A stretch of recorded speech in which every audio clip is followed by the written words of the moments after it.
मंजली बहू रत्ना भीषण गर्मी में चूल्हे पर खाना बना रही थी, जिसके चलते पसीने से भीग जाती है। हाय हाय, आज तो रसोई एकदम ईंट की भट्टी जितनी तप रही है। ऊपर से इतनी सारी रोटी बनाने में मेरी तो हालत खराब हो गई। तभी बड़ी बहू सुधा बर्तन मांजकर घर में आती है। हे भगवान, मकान के अंदर तो जैसे आग बरस रही है, कितना भपका छाया है। गर्मी से परेशान खटिए पर बैठा ससुर रामदीन भड़कते हुए कहता है, बड़ी बहू, मकान को भट्टी जैसे तपाने में तुम बहुओं का योगदान है। गर्मी का मौसम है, ये नहीं कि खाना पानी बाहर खुले आंगन में बना ले। चैन छीन रखा है भाई। अजी, क्यों तुम जब देखो बहुओं को टेढ़ी बोली बोलते हो? अब हमारे पास रहने को एक ही कमरा है, तो नहाना खाना पीना सोना सब इसी में ही करना पड़ेगा। देखो भाग्यवान, पहले ही गर्मी से मिजाज खराब है, तुम मुझसे झगड़ कर माथा गर्म मत करो। ससुर खटिया उठाकर आंगन में बिछा लेता है, मगर 2-4 मिनट गुजरते पसीने में नहा जाता है। हे राम जी, आंगन में तो बिल्कुल तीखी मिर्ची जितनी धूप हो रही है, ऊपर से एक पत्ता भी हिलडुल नहीं रहा है। तभी रत्ना, गोपी, सुधा चूल्हा उठाकर बाहर लाकर खाना बनाती हैं। ससुर जी, आप अंदर जाकर बैठ जाइए। बेचारी तीनों खुद तगड़ी गर्मी और लू में खाना बनाती हैं। इस चिलचिलाती गर्मी ने तो कसम से नींद चुरा रखी है। सारी रात घर में घमस रहती है, नींद भी नहीं पड़ती। गोपी, तुम तो फिर भी झक मार लेती हो। हम दोनों की तरह बाल बच्चे वाली नहीं हो। जैसे थोड़ी आंख लगती है तो पानी मांगते हैं, कभी उन्हें पंखा करो, ऊपर से धूप में लू खाकर सबको खाना बनाकर खिलाओ। चैन तो है ही नहीं। आंटी जी, ऑरेंज वाला कलर आपके मकान पर बहुत सूट करेगा। अरे ना ना भाई, ये गर्मी में ये ऑरेंज कलर तो बहुत गर्म करते। ठंडे कलर से पेंट करवाना है। मेरी परिधि बहू जो कलर पसंद करेगी उसी से पेंट करना। भैया, आप ओशन ब्लू और पर्पल कलर से पेंट करना और ऑयल पेस्टल वाला पेंट करना, क्योंकि इससे पेंट की पपड़ी झड़ जाती है। ठीक है मैडम जी। पड़ोसन के घर में पेंट होते देखकर तीनों बहुएं अपना टूटा टूटा मकान देखकर दिल उदास कर लेती हैं। हमारे पड़ोसियों के पास तो जैसे अंधाधुंध पैसा है। हर कुछ महीने पर घर की पुताई करवाने में अच्छा खासा खर्चा लगाते। जेठानी जी, हमारे पड़ोसियों के मकान के मुकाबले हमारा ससुराल देखने में एकदम खंडहर जैसा लगता है। छत भी एकदम कमजोर है और दीवारों से मिट्टी झड़ती है। पता नहीं हमारे पति लोगों की कमाई कब अच्छी होगी, कब करवाएंगे वो घर पक्का। कुछ देर में पसीने से तरबतर दोनों बड़ी और बीच वाली बहू के बच्चे घर आ जाते हैं। मम्मी, मुझको बहुत खुजली मच रही है, नहला दो ना। सुधा जी, देखिए मेरे बच्चे के नाजुक शरीर पर घमौरी से भर गई है। आग लगे इन तीनों भाइयों की कमाई में। रत्ना, रो मत, चलो नदी पर से नहला लाते हैं बच्चों को। मैं गागर और मटका भी लेके आती हूँ, उसे भी भर लेंगे। कहर बरसाती गर्मी से परेशान होकर तीनों अपने बाल बच्चों को लेके नदी पर लाकर नहलाती हैं। हाँ मम्मी, नदी का पानी बहुत गर्म है, मुझे नहीं नहाना है। हे भगवान, सूरज की गर्माहट से नदी का भी पानी उबल रहा है। शाम को थोड़ी ठंडक होगी तो ले चलेंगे पानी। मगर जेठानी जी, इतनी गर्मी में इतनी दूर नदी के चक्कर कौन काटेगा? घर में पीने के लिए चुल्लू भर पानी भी नहीं है और हमारे पास कोई चारा भी नहीं है इस नदी का पानी भरने के अलावा। छोटी बहू गोपी नदी के गर्म पानी को लबालब गागर मटका भर कर घास पर रख देती है। ताजुब की बात है, इस नदी के तीरे हवा भी नहीं चल रही है, फिर भी गजब की ठंडक है। रत्ना, यहाँ ठंडक इसलिए क्योंकि हरी हरी घास उगी है। इन्हीं जमीन के अंदर से पानी मिलता है ना, इसीलिए सर्दी गर्मी किसी भी जलवायु में पनप जाते हैं। प्यास के मारे मेरा गला सूख गया, पानी पी लेती हूँ। गोपी जैसे ही मटके में से पानी पीती तो वो बर्फ जितना ठंडा हो चुका था।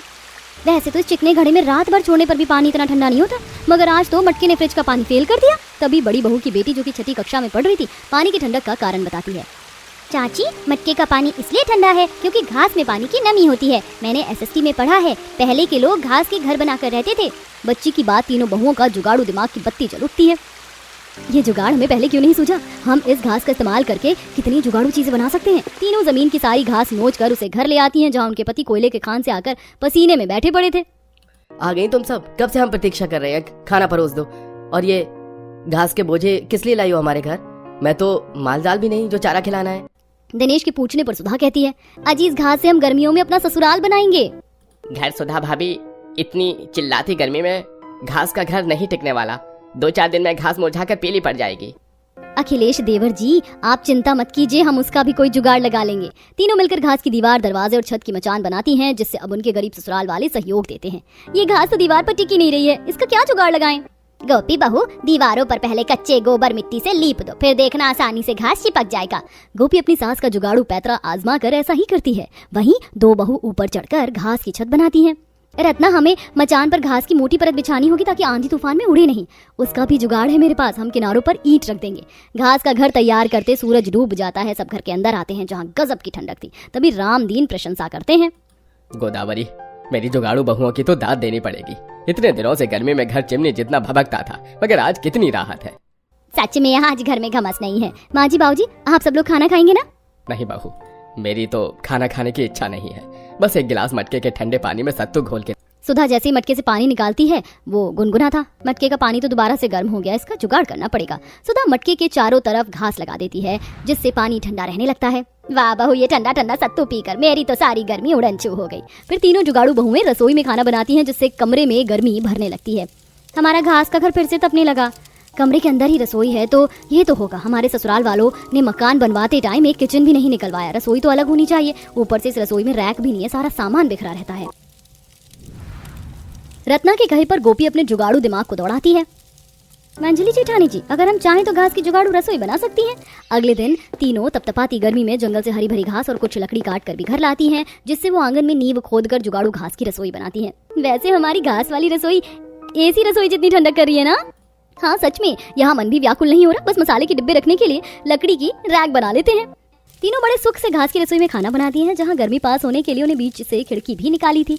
इसी तरह कुछ दिन गुजर जाते हैं और फिर एक दिन राजू, माँ हमारे सारे दोस्तों के घर में बढ़िया झूला लगा है, आप भी हमारे लिए बना दो ना। जेठानी जी आपको पता है हाई फाई घर के लोग छत और गार्डन एरिया के झूले लगवाते हैं। काश हमारे घर में होता। हमने घास का घर तो बना लिया मगर हमारे पास इतने पैसे नहीं है कि महंगा फर्नीचर डलवा सके। घर कितना खाली खाली लगता है। जुगाड़ू बहुओं की फर्नीचर की ख्वाहिश सुनकर उनके पति कहते हैं, आप तीनों ने जुगाड़ लगाया, घर का दुख दूर कर दिया, अब इसका सजावट की जिम्मेदारी हमारी है। अब तीनों के पति जंगल से मजबूत फर्नीचर वाला टिकाऊ सागौन की लकड़ी काट कर लाकर कुर्सी, खाना खाने का डाइनिंग टेबल, पलंग और बच्चों के लिए झूला भी बनाते हैं, जिससे बहुएं घास और फूल पत्तियों से सजा देती हैं। अब 4-4 मंजिल के मकान वाले अड़ोसी पड़ोसी जो कोई भी जुगाड़ बहुओं का घास वाला घर आंगन देखता तो वो गाँव के खूबसूरत रहन सहन से जुड़ाव महसूस करता है। बहुओं, तुम सबने साबित कर दिया कि बहुएं घर की लक्ष्मी होती हैं जो घर को स्वर्ग बनाती। मैं खुश नसीब हूँ जो मुझे तुम जैसी जुगाड़ू बहुएं मिली। अंत में जुगाड़ू बहू घास और लकड़ियों की सहायता से कूलर और ठंडा पानी पीने के लिए फ्रिज भी बनाते हैं और कबाड़ी के यहाँ से मोटर तार सब कुछ खरीद कर लाकर उसे चलने लायक बना देती हैं, जिससे अब उनकी गर्मी का गुजर बसर बड़े अच्छे से होने लगता है। हाँ यार, मैं अपनी ससुराल में बिल्कुल ठीक हूँ। मस्त जिंदगी कट रही है मेरी नदी के किनारे। अच्छा, मुझे भी बोटिंग करने के लिए जाना है, बाद में बात करती हूँ। उदास निकिता अपने दोस्तों से बातें करके फोन रख देती है। अपने दोस्त के साथ के कुछ लम्हे याद करती है। तुम्हारा सपना पूरा हो या ना हो, पर मेरा सपना तो पूरा हुआ। मेरी शादी नदी के किनारे हो रही है। तुम सोचो, मैं सुबह जल्दी उठकर नदी का नजारा देखूंगी। मेरा कभी अगर दिल किया तो अपने पति के साथ नदी किनारे बैठकर मछलियां पकड़ूंगी, बोटिंग करूंगी। मुझे तो विश्वास नहीं कि तेरी मौसी तेरी शादी इतनी अच्छी जगह कर रही है। मौसी इतनी भी बुरी नहीं है, समझी? वो हमारी निकिता का भला ही चाहती है। पूर्वी निकिता के चेहरे की खुशी देखकर उससे जलने लगती है। निकिता ये सब कुछ सोच रही होती है कि तभी नदी के कुछ छींटे निकिता के ऊपर आते हैं और एक छोटी सी लहर में निकिता ने जो खाना बनाया था वो नदी में चला जाता है। बहू, किन ख्यालों में खोई हुई है? तेरी आंखों के सामने तेरा बनाया खाना नदी में चला गया। कुछ ही देर में अर्पित और तेरे ससुर जी आते होंगे। अब तू क्या देगी उन्हें खाने को? अरे भाग्यवान, क्यों बहू पर नाराज हो रही हो? एक तो हमारी बहू यहाँ पर इतनी एडजस्टमेंट कर रही है, वो क्या कम है? बहू तुम सिर्फ रोटी बना दो। आज हम मछलियाँ ज्यादा पकड़ कर लाए हैं। मैं और अर्पित ऐसी मछली को पका लेते हैं, रोटी के साथ आज पकी हुई मछली खाएंगे। अपने ससुर के कहने पर निकिता दोबारा रोटियां बनाकर रख देती है और विनोद अर्पित के साथ बैठकर मिट्टी के चूल्हे पर जाल लगाकर कुछ मछलियां पकाता है। पापा, पहले ही गर्मी बढ़ती जा रही है, पर आज का मौसम कितना अच्छा है। नदी के किनारे बैठकर खाना खाने में मजा ही आ गया। हाँ बेटा, अब बस थोड़े से पैसे की कमी है। कुछ पैसे और जोड़ लूँ तो काजल की शादी और घर दोनों जिम्मेदारी पूरी हो जाएगी। अपनी ननद की शादी की बात सुन निकिता खुद से कहती है, माँ बाप अपने बच्चों के लिए कितना अच्छा सोचते हैं। अगर मेरे माता पिता भी जिंदा होते तो मेरी शादी भी किसी अमीर घर में होती, पर मौसी ने मेरी सारी प्रॉपर्टी रख ली और मेरी शादी ऐसे गरीब घर में कर दी। पर उनसे मैं क्या ही शिकायत करूँ? उन्होंने मुझे पाला पढ़ाया, मेरे लिए वही काफी था। कुछ देर में वो लोग खाकर जैसे ही उठते हैं, एक लहर आती है और सारे बर्तन पानी में चले जाते हैं। भाभी जल्दी से नदी में चलो, सारे बर्तन पानी में चले गए हैं। इतना बोल काजल अपनी भाभी के साथ नदी में जाती है और सारे बर्तन एक एक करके नदी से बाहर लाकर घर में रखती है। और एक बार फिर नदी का पानी आता है और पूरा घर गीला हो जाता है। इन सब से निकिता और उसका पूरा परिवार परेशान तो था ही, वहीं शहर में निकिता की दोनों दोस्त किटी पार्टी कर रही होती हैं। अरे जब से तुम तीनों की शादी हुई है तुम दोनों तो हमेशा साथ दिखती हो, पर तुम्हारी फेवरेट निकिता कहाँ है? आज ही हमने महारानी जी से बात करी थी। मैडम की शादी इतनी बड़े घर में हो गई है कि उसके पास हमसे मिलने का टाइम ही नहीं है। उसके पास टाइम नहीं है तो क्या हुआ? मैंने तो सोच लिया है मैं उससे मिलने उसकी ससुराल जाऊंगी और नदी किनारे उसका घर देखूंगी। अब क्या था, दोनों दोस्त निकिता से मिलने के लिए अगले दिन निकिता की मौसी के घर जाकर उसके ससुराल का पता लेकर गांव पहुंचती हैं। मैडम जी कह रही थी बहुत अच्छी जगह रहती है। ये है वो अच्छी जगह ना? ना ही पुल है ना ही रोड, कैसे जाए नदी की दूसरी तरफ? कितनी भी मुसीबत में क्यों ना हो पर झूठ बोलना नहीं छोड़ने वाली हो। अरे तुम दोनों को भी नदी की दूसरी तरफ जाना है तो बस 5 मिनट रुको, नाव वाला आता ही होगा। मुझे भी नदी की दूसरी तरफ ही जाना है। जब तू जानती है कि वो सच्चाई हमसे छुपाने की कोशिश करती है तो क्यों उसे परेशान करती है और खुद भी परेशान रहती है। अब उसके घर जाकर उसके अमीर नदी किनारे ससुराल का सच पता चल जाएगा हमें। पूर्वी निकिता से मिलने के लिए काफी खुश थी। कुछ देर बाद नाव वाला आता है और दोनों दोस्त नाव में बैठकर नदी पार कर निकिता के घर पहुंचते हैं, जहां निकिता अपने अमीर दोस्त को देख हैरान हो जाती है। अरे तुम दोनों यहाँ अचानक, तुम्हें यहाँ के बारे में किसने बताया? हमें किसने भी बताया हो, पर तुम पहले ये बताओ तुम्हारा बड़ा सा घर कहाँ गया और तुमने ऐसे गरीबों वाले कपड़े क्यों पहन रखे हैं? और ये क्या, घर के बाहर रसोई और घर में वॉशिंग मशीन भी नहीं है जो नदी पर बैठकर कपड़े धो रही हो? लगता है आप दोनों भाभी की दोस्त हो। आप दोनों घर में बैठो, मैं अभी माँ पापा और भैया को बुला कर लाती हूँ। इतना बोल काजल शोभा, विनोद और अर्पित को बुलाने के लिए चली जाती है। तो वहीं निकिता अपनी दोस्त को घर में ले जाती है, पर नदी के पास ही घर था, इसलिए घर का आधा हिस्सा गीला था।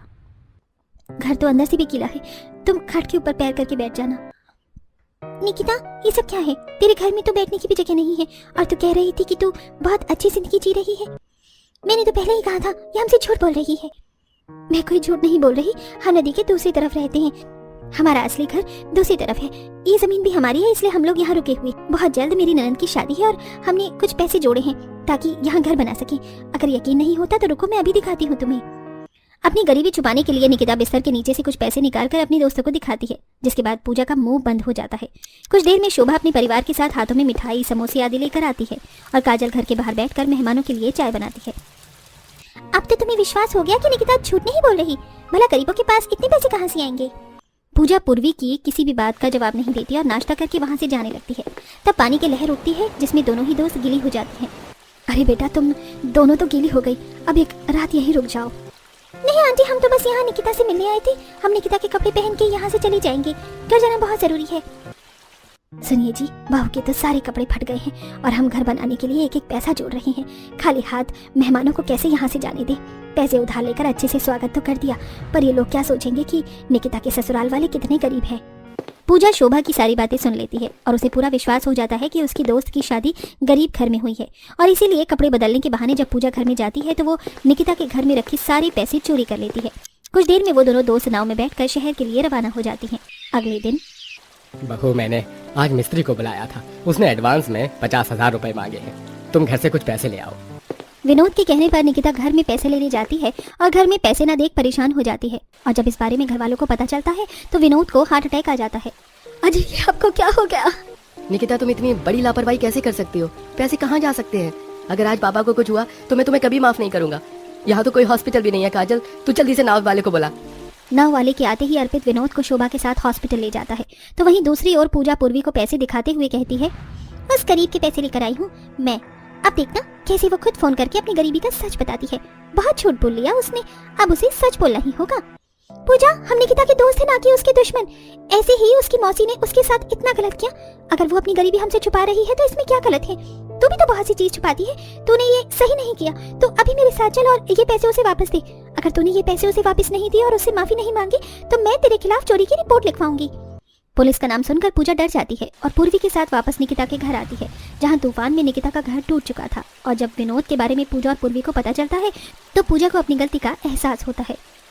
निकिता, मुझे माफ कर दे। मैं नहीं चाहती थी कि मेरी वजह से तेरे घर वालों पर मुसीबत आए।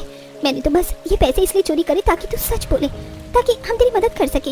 अगर तू मुझे सच बताती तो मैं और पूर्वी तेरी मदद करती, पर तूने कभी हमारी मदद नहीं ली, सब अकेले सहती रही। मुझे माफ कर दे, आज मेरी वजह से ये सब कुछ हुआ है। बेटा, तुमने जो किया जिस भी वजह से किया, पर हम पर तो दुखों का पहाड़ टूट गया ना। आंटी, आप रोना बंद कीजिए। अगर हमारी वजह से अंकल जी की तबीयत खराब हुई है तो उन्हें ठीक भी हम ही करेंगे। हम उनका शहर में इलाज करवाएंगे। पूर्वी और पूजा अपनी गलती सुधारने के लिए वो पैसे निकिता को वापस दे देती हैं और विनोद को शहर ले जाकर इलाज करवाती हैं। क्योंकि पूर्वी का पति इंजीनियर था, इसलिए वो अपने पति से बात करके उनके गाँव में उस नदी पर एक पुल भी बनवाती है। मैं आप दोनों का कैसे धन्यवाद करूं? आपकी वजह से आज मेरे पापा बिल्कुल ठीक है और हमारे गांव में जो काम सालों से अटका था वो आज पूरा हो गया। नदी पर पुल बन गया। आप दोनों निकिता की दोस्त नहीं, फरिश्ता बनकर आई हैं। आप तो धन्यवाद कहकर मुझे शर्मिंदा कर रही हैं। अभी तो मुझे आप लोगों का नदी किनारे मजबूत घर बनाना है ताकि आपको कोई परेशानी ना हो। मुझे अपनी गलती सुधारनी है। इस तरह पूजा अपनी गलती सुधारने के लिए नदी किनारे निकिता का एक मजबूत मकान बनवाती है और घर बनने के बाद विनोद